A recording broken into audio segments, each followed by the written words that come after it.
Bonjour tout le monde et bienvenue dans cette nouvelle vidéo de la chaîne Papotons des Appos, la chaîne où l'on papote à peau et où l'on parle oiseaux. Mais avant ça, petite précision sur la dernière vidéo spéciale montagne où je vous montrais comment fabriquer un appôt pour la gélinote des bois.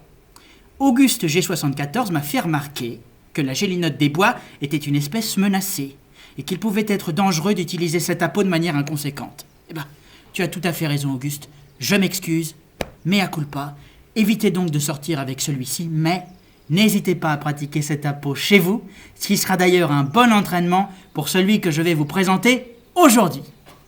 Aujourd'hui, je vous emmène un peu moins loin, dans les arbres de nos villes et nos campagnes, avec l'appôt de la mésange charbonnière. Voilà. Alors, la mésange charbonnière, c'est un oiseau qui aime particulièrement les grandes haies, très sociable. Vous pouvez l'apercevoir par bande de 5 ou 6, mais la particularité de la mésange charbonnière, c'est que c'est une petite acrobate. Elle se suspend aux arbres, la tête en bas. C'est toujours assez drôle à voir. Alors, voilà. Pour cet appôt, comme vous l'aurez vu, on est sur une combinaison métal-bois. Donc on va venir siffler dans la partie ligneuse. Et la partie métallique, ici, va servir de caisse de résonance, si on peut dire, et rendre le côté un peu strident de la mésange, avec au bout un trou pour laisser passer le son. Voilà, toujours sur le modèle de la flûte. D'ailleurs, Balou Matisse, merci beaucoup pour l'envoi de la petite flûte. Voilà. Balou Matisse était en vacances en Slovénie dernièrement et il m'a envoyé une photo de la plus ancienne flûte d'Europe. Voilà. Des centaines de milliers d'années. Alors, flûte ou appôt, je vous laisse faire votre choix. Je vous mets le lien en attendant dans la description. Donc, pour cet appôt, je vais utiliser du buis, qui est un bois très léger, qui résonne bien. Donc, là, pour la vidéo, je l'ai déjà façonné afin de gagner du temps, mais je vous ferai une deuxième vidéo pour vous montrer comment bien utiliser le tour. Donc, vous prenez votre morceau de buis et vous allez venir le tailler en forme de quille, en faisant bien attention d'alterner de manière régulière les parties épaisses et les parties plus fines. Voilà, un peu comme le corps d'une... dans la forme que vous voulez. Le plus important, c'est qu'il y ait vraiment cette alternance. Voilà.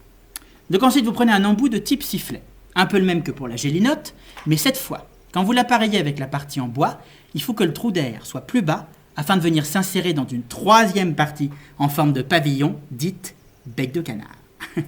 Donc pour ça, je vous conseille de précouper votre tige en métal, comme je l'ai fait. Et puis pour assembler le tout, vous pouvez utiliser une colle à bois et à métal, tout ce qui est le plus classique.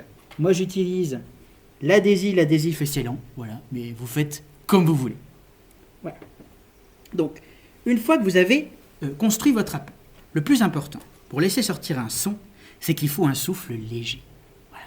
Et seulement après, vous allez venir pincer l'extrémité du tube, comme si vous vouliez tirer le son à vous. Voilà.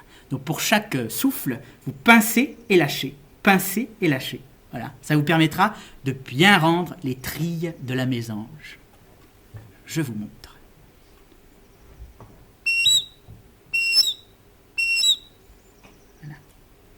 Donc vous pouvez aussi effectuer des roulements de la langue et mettre un peu plus de fantaisie pour avoir toute la gamme de la mésange, mais ça demande d'être un peu plus perfectionné. Donc déjà, entraînez-vous sur cette première version, et puis si vous voulez en savoir plus, si vous avez envie de varier les conversations avec la mésange de votre jardin, n'hésitez pas à m'écrire et je vous ferai une troisième vidéo. Voilà. Il ne me reste plus qu'à essayer l'appôt. Et j'entends justement, depuis tout à l'heure, la mésange qui loge dans mon jardin. Je vais aller essayer l'appôt et on va voir si elle me répond.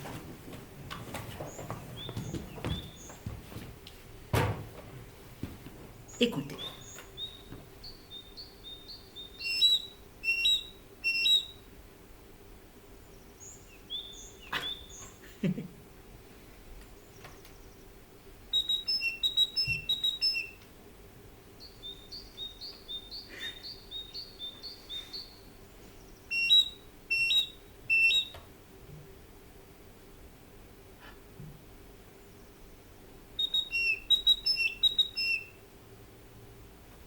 Bon, elle a dû partir.